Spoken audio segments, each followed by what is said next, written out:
I think it's about time we start giving tax breaks and tax credits to working class families and middle class families instead of just the very wealthy. And here's what the American Family Plan doesn't do. It doesn't add a single penny to our deficit. It's paid for by making sure corporate America and the wealthiest 1% just pay their fair share. Donald Trump predicted that if Joe Biden became president, the stock market would immediately collapse.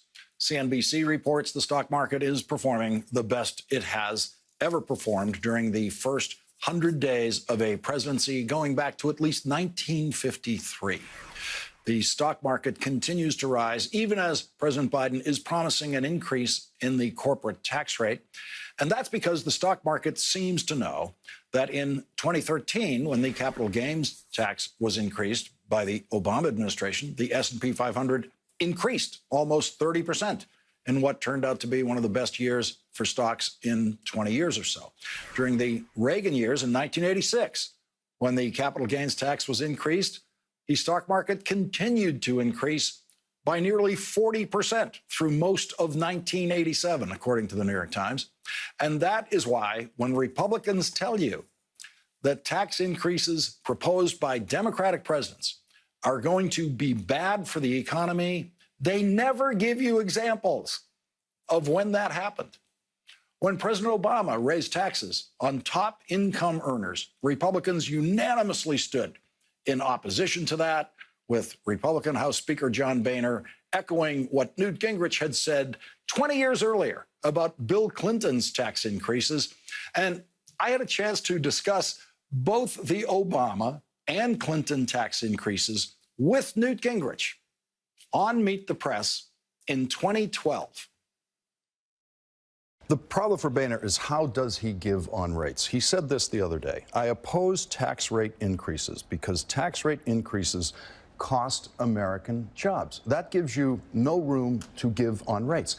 It is, by the way, not an original thought.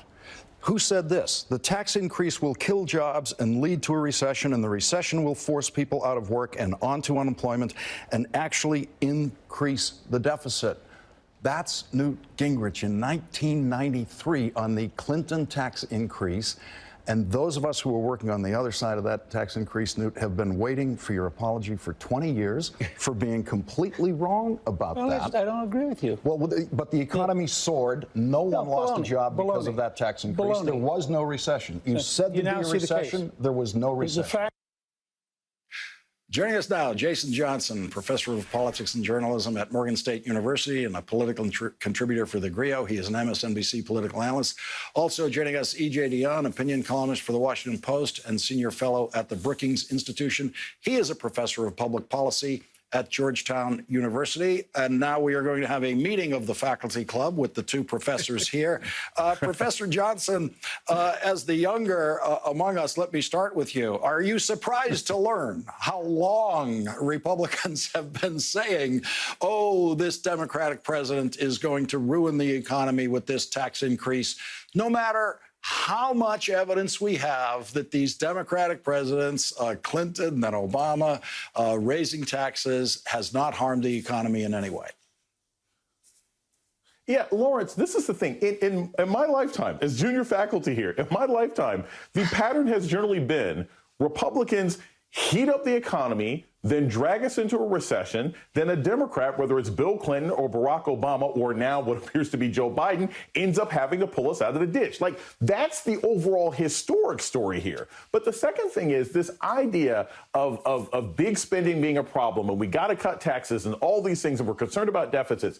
Those things only seem to be a concern of the Republican Party when there's a Democrat in office. When there's a Democrat in office, suddenly they care about deficits. When it's a Republican in office, they can spend, $100,000 on a hammer for a new fighter jet that we don't need. They can spend all sorts of money that they want. And I think in particular, when you look at what Joe Biden is trying to do right now, the last time you had a Democratic president try and push through this much money into the social safety net, it literally launched the Tea Party in 2009 with Barack Obama. So, I mean, literally, the Republicans always seem to get angry at investments into the economy, which they then end up benefiting from down the road, but blaming the people who came up with the policy. All right, I want to continue the course of this with Kevin Brady. He's the top Republican on the House Ways and Means Committee. And this is only 12 seconds of pain to listen to him doing the latest version of this Republican story about Democratic tax increases. Let's listen to this. These are dramatic increases in taxes that have real impacts on jobs here in America. And there's no question, in my view, this is going to sabotage the jobs recovery. It will drive jobs overseas. Professor Dion, why didn't it do that before? Why didn't it do that every other time Republicans have told us this is what the Democratic tax increase will do? You know, this argument really goes back a long way. One of my favorite New Yorker cartoons, going back decades, it's two wealthy guys sitting in the plush chairs at their men's club, smoking cigars, and one turns to the other and says, I don't understand it. Every time these socialist Democrats take power, I make a pile. And it's happened again and again and again. And the thing about the money is Republicans act as if Democrats want to take this money and throw it into a dumpster fire. What does Joe Biden want to spend the money on? He wants to spend the money on roads, on bridges, on mass transit, on broadband, on educating the next generation of workers. Guess what? All that stuff is beneficial not only to people, but to businesses and to the economy. You know, and the last thing is supply side economics, which was drawn on a napkin, a very rigorous approach to making economic policy. Supply side economics says, well, if you raise taxes to 100%, people will stop working. Well, yeah, I buy that. If taxes were 100%, that might have an effect on people's activity. No one is proposing taxes of 100%. Biden is talking about bumping up the top rate about 3 points. He's talking about bumping up the capital gains rate on people who made a pile over the last 20 years. And so if he's saying, let's invest some of this back in the economy, which will actually help grow business. Professor Johnson, you know, in '93, when they were making this argument against the Clinton tax increase, I can tell you that on the Democratic side, when we had the door closed, there was some concern that there could be possibly some contractionary effect in the economy because economic theory indicated that that was a possibility.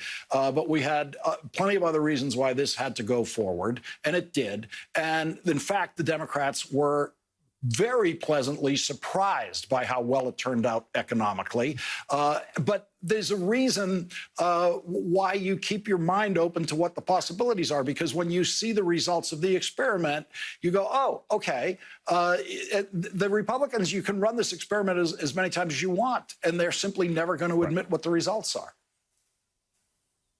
Well, think about it, Lawrence. You know, they passed this huge tax plan, this huge tax cut in 2017. Did everybody take those savings and keep their jobs through the pandemic? No, because those tax cuts did not end up benefiting a lot of regular people. Did we have the wildest Christmas ever in 2018 because of the 2017 tax cuts? No. Here's the thing, and this is what's often missed when we have these sort of right-left arguments one way or another. Yes, tax cuts can be beneficial. They can stimulate the economy if you cut the taxes or give benefits to regular consumers. But if you give the benefits to corporations, what do? They use it to buy back stock. They use it to invest overseas. They use it to raise the salaries of the executives. We've seen this with Delta Airlines lately. So that's the other issue here. When Republicans say, hey, we're going to cut taxes and put money in your pocket, no, they're cutting the taxes of people who already have plenty of money already, and they're keeping what they already have in their pocket while you're still out there struggling.